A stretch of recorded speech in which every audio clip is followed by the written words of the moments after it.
बेरोजगारों का कोई धर्म नहीं होता। एक पेट होता है और खाली जेब होती है। कई इस प्रकार के भावुक पोस्ट किए गए और कल यानी कि 8 अगस्त को एक्स, जिससे पहले आप ट्विटर कहते थे, उस पर प्राइमरी शिक्षक भर्ती के बारे में बहुत सारे अभ्यर्थियों ने ट्वीट किया और एक शिक्षक भर्ती मांगो अभियान को चलाया गया।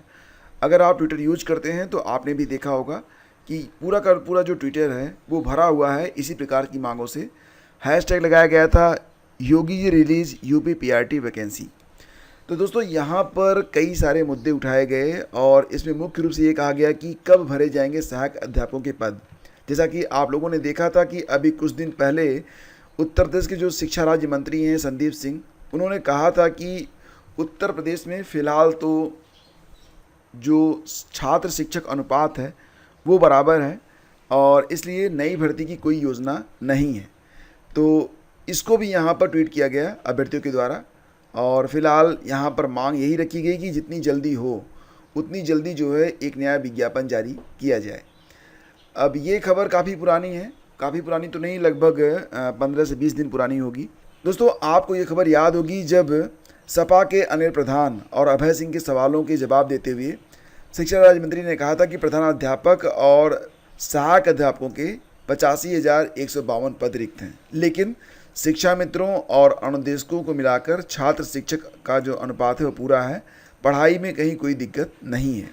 और उन्होंने एक आंकड़ा भी यहाँ पर दिया था, कहा था कि कुल जो स्वीकृत पद हैं उनकी संख्या 4,17,886 है और इसके सापेक्ष प्रधानाध्यापक और सहायक अध्यापक के 85,152 पद रिक्त हैं। लेकिन परिषदीय प्राथमिक विद्यालयों में नामांकित छात्र संख्या कितनी है, वो है यहाँ पर 1,05,06,379 और कार्यरत अध्यापकों की जो संख्या है वो बताई गई 3,32,734। प्रदेश के प्राथमिक विद्यालयों में छात्र शिक्षक का अनुपात 30:1 है और उच्च प्राथमिक में 35:1 है। लेकिन वर्तमान में प्रदेश में छात्र शिक्षक अनुपात को बताया गया था कि 31:1 है। राज्य मंत्री श्री सिंह ने दावा किया था कि प्राथमिक विद्यालयों में शिक्षा मित्रों की संख्या 1,47,766 को यदि सम्मिलित करते हुए छात्र शिक्षक अनुपात निकाला जाए तो यह रेशियो 21:1 आता है, जो कि मानक के अनुसार पूर्ण है। तो हालांकि ये खबर आई थी कुछ दिन पहले, लेकिन ये अभी भी प्रासंगिक है और अभ्यर्थी लगातार इसको भी ट्वीट करते हुए मांग ये कर रहे हैं कि बहुत दिनों से उत्तर प्रदेश में कोई भी नई शिक्षक भर्ती नहीं आई है, तो एक नई शिक्षक भर्ती आनी चाहिए। और साथ ही साथ ये भी मांग कही गई कि यह भर्ती यथाशीघ्र आनी चाहिए, क्योंकि बहुत सारे अभ्यर्थी हैं जो कि पूरी योग्यता रखते हैं और बहुत दिनों से बेरोज़गार हैं। तो यहाँ पर आपने देखा कि पूरा का पूरा जो ट्विटर है वो भरा हुआ है इसी प्रकार की पोस्ट से। और साथ ही साथ उन्होंने कुछ बड़ी हस्तियाँ जो कि यूट्यूब पर या फिर ऐसे ही ऑफलाइन जिनकी कोचिंग है, जो लोग एक बड़ी संख्या में छात्रों को अपनी ओर आकर्षित करके जब एग्ज़ाम आता है तो अपने कोर्स वगैरह बेचते हैं, लेकिन जब यहाँ पर छात्र अभियान चला रहे हैं तो उनका समर्थन नहीं मिल रहा है। तो इसलिए बच्चों ने उनको भी टारगेट किया हुआ है और फिलहाल मांग बस एक ही है कि रिक्त पदों पर प्राथमिक शिक्षक भर्ती का विज्ञापन जारी किया जाए। तो आपने देखा होगा और इसके लिए जो हैशटैग है वो यही है, Yogi ji release UP PRT vacancy. Friends आगे बढ़ते हैं, चलते हैं अगली खबर पे। जैसे कि फ्रेंड्स राज्य कृषि सेवा की परीक्षा जो कि होने जा रही है 18 अगस्त को, तो इसमें जो नई नियमावली बनाई गई है परीक्षा के सापेक्ष, तो उसमें से सारे नियम फॉलो किए जाएंगे। जो क्वेश्चन पेपर है वो 2 से ज़्यादा प्रिंटिंग प्रेसों में छपवाया जाएगा। आपने देखा यहाँ पर लिखा हुआ कि परीक्षा के लिए अलग अलग प्रिंटिंग प्रेसों में प्रश्न पत्र छपवाए गए हैं। सभी परीक्षा केंद्रों पर सीसीटीवी कैमरे से निगरानी रखी जाएगी। इसके अलावा यूपीपीएससी परिसर में कंट्रोल रूम बनाया गया है और एक टीम का गठन कर ड्यूटी भी लगा दी गई है। पेपर जो होगा वो डिजिटल लॉक वाले बक्सों में रखकर परीक्षा केंद्र तक पहुंचाए जाएंगे। परीक्षा शुरू होने से कुछ देर पहले लॉक का कोड बताकर पेपर बक्सों से निकाले जाएंगे।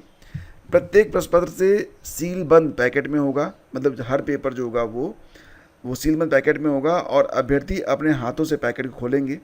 परीक्षा के दौरान अभ्यर्थियों की बायोमेट्रिक और आइरिस कैप्चरिंग भी करवाई जाएगी। तो कुल मिला के पूरे प्रदेश में 91 केंद्र बनाए गए हैं। ये केंद्र आपको प्रयागराज, लखनऊ, कानपुर, गोरखपुर और मेरठ में मिलेंगे। मतलब ये जो परीक्षा है बस इन्हीं शहरों में हो रही है, क्योंकि एक तो ये है ना कि सम्मिलित राज्य कृषि सेवा परीक्षा 2024 के तहत कुल 268 पद हैं और इसके लिए जो दावेदार हैं वो ज़्यादा नहीं है। ये मुख्य परीक्षा है, प्रारंभिक परीक्षा का परिणाम आ चुका है। पहले ये जो परीक्षा होती थी ये यूपी पीसीएस के माध्यम से होती थी, लेकिन अब इसे अलग से कराया जाता है 2020 से। और पहली बार जब ये परीक्षा हुई थी तब 564 पदों के लिए कुल 73,792 अभ्यर्थियों ने दावेदारी की थी, लेकिन इस बार जो दावेदारी है 2024 में वो 40,923 अभ्यर्थियों की है। ठीक है, फिलहाल जो नई गाइडलाइंस जारी हुई है उसी के मुताबिक ये परीक्षा करवाई जा रही है। दोस्तों, पदों की संख्या भले ही कम हो ज़्यादा हो, लेकिन दिन प्रतिदिन जो अभ्यर्थियों की दावेदारी है और जो रेशियो है वो लगातार बढ़ता जा रहा है। यानी कि अगर आप एक साल चूकते हैं तो अगले साल आपको और घनी प्रतियोगिता का सामना करना पड़ता है।